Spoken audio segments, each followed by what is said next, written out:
So today we're going to talk about garage doors and garage door openers. And one of the first things I'm going to show you is the photoelectric eyes that are down here. These are sensors that if anything is in the way, a pet, a dog, your car, the hood of your car, if anything is in the way, it is going to not let the door come down. Watch what happens when the door is closing, the other one, and the door is coming down, and my foot is going to, which could be your car, an animal, pet, anything, a child, because they can get seriously injured if not killed if this door comes down. So that is important. If it isn't working properly, it may have been bumped and may just need aligning. Now the other safety feature on garage door openers is right up there. You see those, they have adjustment settings. Sometimes they're buttons, sometimes they're little things that you can turn, screws, and that will adjust the pressure up and or down.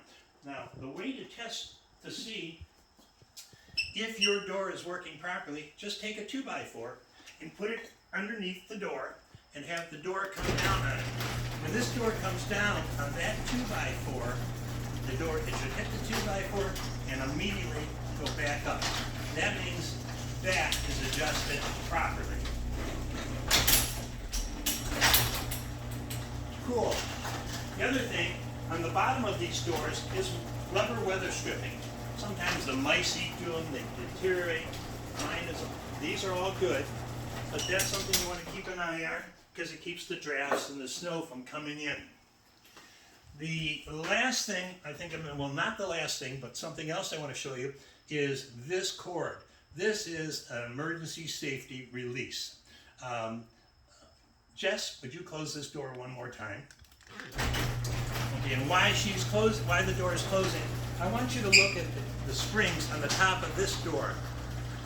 Those springs, sometimes we find them where they're broken, they're rusted, they're corroded, or they're failing. As they get older, the tension in those springs, because every time it opens and closes, those springs, watch them for a second and see how they're turning.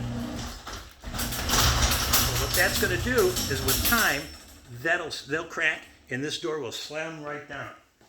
Now, the last thing I want to show you is this. This is an emergency release so that if your power goes out, you can raise the door just by releasing this and going like this.